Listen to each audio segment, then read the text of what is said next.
आप देख रहे हैं लव विद एस्ट्रोलॉजी।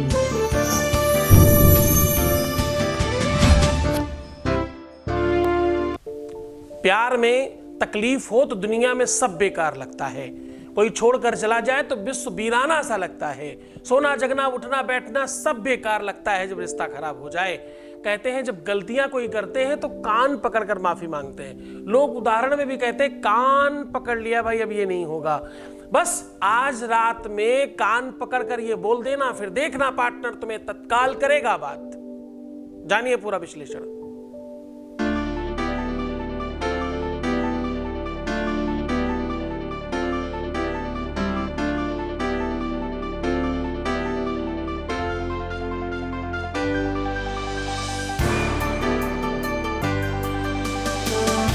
आप देख रहे हैं लव विद एस्ट्रोलॉजी। नमस्कार, मैं हूं आचार्य सतीश अवस्थी। आपका बहुत स्वागत करता हूं लव विद एस्ट्रोलॉजी में। लव विद एस्ट्रोलॉजी में आपके अपने जीवन में प्यार भरा जाता है।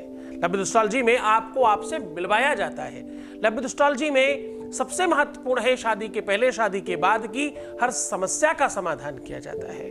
और लव विद एस्ट्रोलॉजी आपको आपसे मिलवाने का साधन है। लव विद एस्ट्रोलॉजी में ऐसा बहुत बार देखा गया है कि वैवाहिक जीवन हो, दाम्पत्य जीवन हो, लव लाइफ हो, पारिवारिक लाइफ हो या तुम्हारी पर्सनल लाइफ हो, इनको पूरी तरह से ठीक करना, सुव्यवस्थित करना लव विद एस्ट्रोलॉजी का प्राथमिक वर्क रहा है। यहां अभी तक 20 सालों में 21 लाख लोग धन्यवाद कर चुके हैं और सक्सेस रेट यहां का 95% प्लस है। और ये सब बराबर जारी है, निरंतर कंटिन्यू रखा गया है और इसे किसी भी तरह से अभी कमजोर नहीं किया गया। एक और महत्वपूर्ण बात बता रहा हूं, थोड़ा ध्यान समझने की कोशिश करिएगा। चाहे वो विवाहोत्तर व्यवस्थाएं हो और चाहे विवाहो पूर्व व्यवस्थाएं हो, चाहे आपकी लव लाइफ की बात हो और चाहे आपकी मैरिटल लाइफ की बात हो, दोनों ही लाइफ में परस्परता चाहिए। ना कोई कम ना कोई ज्यादा, बराबर बराबर। जीवन रूपी गाड़ी के हैं नर नारी दो पहिए, शौर्य धर्म मानव में माना, श्रद्धा नारी को कहिए। हाँ, शौर्य धर्म कितना भी पुरुष कर ले, लेकिन श्रद्धावान तो नारी होनी चाहिए। और ये परस्परता इसी प्रकार से चलती है। अपूर्ण मानव बिन नारी, अव नारी मिन मानव। मानव और नारी दोनों एक दूसरे के बगैर अपूर्ण हैं। दोनों की महिमा समान है, पुरुष बड़ा ना नारी, दोनों ही बराबर हैं। न मानव न पुरुष, न स्त्री न लड़की, सब समकक्ष हैं। लेकिन दोनों की मान्यताएं अलग हैं, दोनों की चाल अलग है, दोनों का स्वभाव, व्यक्तित्व और पारंपरिक व्यवस्थाएं अलग हैं, शारीरिक संरचना अलग है। उसी आधार पर जब हम नियति का पालन करते हैं तो जीवन बेहतर चलता है। दिक्कत कहां है? दिक्कत है कि आजकल कोई ये पूछ तो ले भाई क्या हालचाल है। हाँ, आपको पता है फेसबुक, ट्विटर, इंटरनेट, व्हाट्सएप, जितने भी सोशल मीडिया के प्लेटफॉर्म हैं, क्यों चल रहे हैं? क्यों इतना फेमस है? मालूम है, आजकल आपसे कोई पूछने वाला नहीं है कि तुम कैसे हो। और वहां तो भाई ये व्यवस्था है, hello, hi, how are you, यहां से तो शुरुआत होती है। घर में कोई पूछने वाला नहीं है। कोई काम से आया अपने रूम में घुस गया, कोई पढ़ के आया अपने रूम में घुस गया, कोई किसी काम से आया अपने रूम में घुस गया। कोई एक दूसरे के साथ बैठकर बातचीत करने के लिए तैयार नहीं है, या तो समय नहीं है। कुछ लोग सच में बिजी हैं और कुछ लोग बिजी विदाउट वर्क है। इसलिए जीवन से प्यार का अभाव है, संकटों का प्रभाव है। आज उन्हीं को नष्ट करने के लिए मैं कह रहा हूं, आज रात में कान पकड़ करके ये बोल देना, फिर देखना तुम्हारे जीवन में प्यार भरेगा, बढ़ेगा और बेहतर बनेगा। करना क्या है? मैं कह रहा हूं कि आज तुम्हारी लव लाइफ हो, पारिवारिक लाइफ हो, दाम्पत्य लाइफ हो, मैरिटल लाइफ हो, गलतियां सबसे होती हैं। हो सकता है गलती सामने वाले की हो। तुम्हारे पास दोनों लोगों के कान हैं, एक तुम्हारा और एक तुम्हारे पार्टनर का। जिसकी गलती ज्यादा लगती हो उसकी तरफ, और मैं तो कहता हूं दोनों ही पकड़ लो भाई, दोनों की गलतियां हैं। बड़ा वही जो झुक जाए, बड़ा वही जो जो जो सामान्यतः मान जाए। हाँ, क्योंकि बड़ा धन से, बुद्धि से और केवल बल से नहीं हो सकता, शरीर से भी नहीं हो सकता, आयु से भी नहीं हो सकता। हाँ, धन वृद्धा बल वृद्धा आयुर्वृद्धा तथैव च ते सर्वे ज्ञान वृद्धश्च किम करा शिष्य किम करा। धन में बल में कोई कितना बड़ा हो जाए, जो इंसान बौद्धिकता में और सहजता में बड़ा है। हाँ, शुष्क काष्ठानि मूर्खाश्च नमन्ति कदाचन, जिसमें फल लगे होते हैं वो वृक्ष झुक जाता है। तो दोनों कान पकड़ करके ये शब्द बोल दो, फिर देखना तुम्हारे जीवन में प्यार बढ़ेगा। कोई नहीं चाहता होगा तो भी उसे आपकी तरफ आना पड़ेगा, किसी की इच्छा नहीं हो तो भी बात करनी पड़ेगी, कोई कितना भी प्रयास कर ले उसके बावजूद उसे तुम्हारा होना ही पड़ेगा। विश्व की कोई ताकत उसे रोक नहीं सकती। सप्तमेश खराब हो, नौमेश खराब हो, शनि मंगल गड़बड़ हो, मांगलिक हो, काल सर्पयोग हो, दुनिया के कितने भी प्रकार के दोष उत्पन्न हो रहे हो, उसे ठीक किया जा सकता है।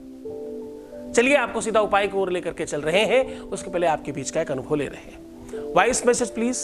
नमस्ते गुरुजी, मेरी इतनी बड़ी समस्या थी, आपने यूं चुटकी में ख़त्म कर दी। इसी के लिए, इसलिए गुरुजी थैंक यू गुरुजी, और हम पे और मेरे बच्चों पर सदा आशीर्वाद बनाए रखना है। Thank you. बहुत बहुत धन्यवाद, बहुत साधुवाद, बहुत आशीर्वाद। परमात्मा शिव तुम्हें प्रसन्न करे, आनंदित करे, सुव्यवस्थित करे, हर इच्छाओं की पूर्ति करे। जो तुम पाना चाहते हो वो डेफिनेटली तुम्हें मिल जाए, ऐसी सब कामनाएं हैं। तो सीधा आपको उपाय को लेकर के चल रहे हैं। हम बात कर रहे हैं कान में हाथ लगा करके, कान पकड़ कर ये शब्द बोलने से आपके अपने जीवन में प्यार बढ़ेगा। कान में हाथ लगा करके बहुत श्रद्धा से ये शब्द बोलने से आपके अपने जीवन की सारी समस्याएं दूर हो सकती हैं। घर का झगड़ा समाप्त हो सकता है, पारिवारिक सुख बढ़ सकता है, दोनों के आपसी संबंधों में मधुरता बढ़ सकती है, और कोई कितना भी रूठ कर कहीं चला गया उसे वापस आना ही पड़ेगा, अपनी गलतियों को मानना ही पड़ेगा, और उसे इस बात का एहसास होगा ही कि हम कहाँ गलत हैं। बस ये इतना कर लेना है। आपको करना क्या है कि रात्रि में सोने के पहले आपको वज्रासन में बैठ जाना, यानी घुटनों से मुड़कर, जिस प्रकार से अगर देखा हो मुस्लिम संप्रदाय के लोग नमाज पढ़ने के लिए पैर मोड़कर बैठे, उसे वज्रासन कहते हैं। उस आसन में बैठ जाएं। उस आसन में बैठने के बाद 5 बार आपको कान का स्पर्श करना है।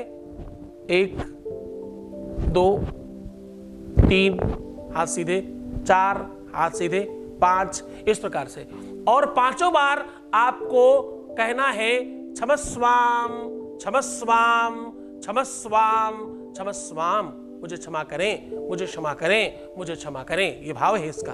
और अगली बार जब आप 6ठी बार कान पकड़ रहे हैं तो आपको सीधे सीधे कान पकड़ना है, और मुट्ठी ऐसे बंद हो और अंगूठा अलग हो, उस प्रकार से ऐसे पकड़ना है। ये 5 तत्व हैं, जिसमें 4 तत्व प्रमुखता है, और अगला जो आकाश तत्व है वो थोड़ा सा सब पर आधिपत्य जमाने के लिए होता है, तो उसको वैसे ही पकड़ने की कोशिश करिएगा। ठीक है, कान पकड़ लीजिए। कान पकड़ने के बाद अपने मन में अपनी भावना, अपनी इच्छा, अपनी मनसा, जो भी आप चाहते हैं, जिस प्रकार से आप चाहते हैं वो ठीक करने के लिए आप अपने मन में प्रार्थना करिए। अपने इष्ट से, अपने गुरु से प्रार्थना करने के बाद बस कान पकड़ करके फिर से ये शब्द बोलिएगा, क्षमस्वाम महम कार्य पूर्णम भविष्यति, ऐसा बोल देना है और कान छोड़ देना है।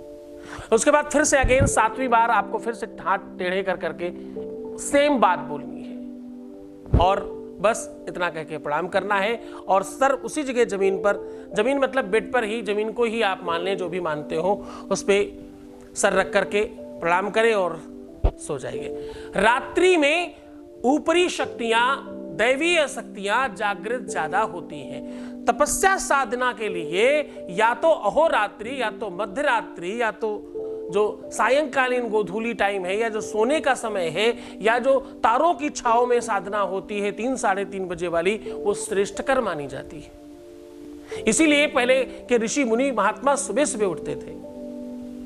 गौतम ऋषि का सदा ये नियम था, नहाते थे गंगा सवेरे सवेरे। सवेरे सवेरे क्यों? क्योंकि भाई कुटिया से गंगा जी तक यात्रा हो गई, वॉक हो गया तुम्हारा वाला, और प्रातःकालीन विशुद्ध वायु का स्पर्श हो गया। जलमित भस्म, वायुत भस्म, स्मृत भस्म। कहते हैं कई प्रकार के चंदन हैं जो तुम्हारे शरीर पर लगते हैं, वायु के रूप में, जल के रूप में, अन्य तरीके से तुम्हारे रोम छिद्रों को ताकत देते हैं, स्पंदन देते हैं और तुम्हें जागृत करते हैं और तुम्हें स्पष्ट बनाते हैं। जब तक तुम इस बात को पूरी तरह से गहराई से नहीं जानते तब तक तुम्हें ठीक होना मुश्किल है। पूरी श्रद्धा और पूरे विश्वास के साथ ये उपाय करिए, फिर देखिए आपके अपने जीवन में परिवर्तन आएगा ही आएगा, इसमें कदाचित कोई संदेह नहीं। पूरे मन से, पूरी श्रद्धा, पूरे विश्वास के साथ करना, मैं तुम्हारे साथ हूं। खूब ध्यान रखो, सुंदर बनो, मुस्कुराओ, हर आधे घंटे में प्रणाम करके पानी पियो, अपना बहुत ध्यान रखो, रोना मत, परेशान मत होना, प्रीवियस लाइफ किसी को भी मत बताना, मैं हूं तुम्हारे साथ, हर हाल में, हर परिस्थिति में तुम्हारे साथ खड़ा हूं। ओम नमः शिवाय।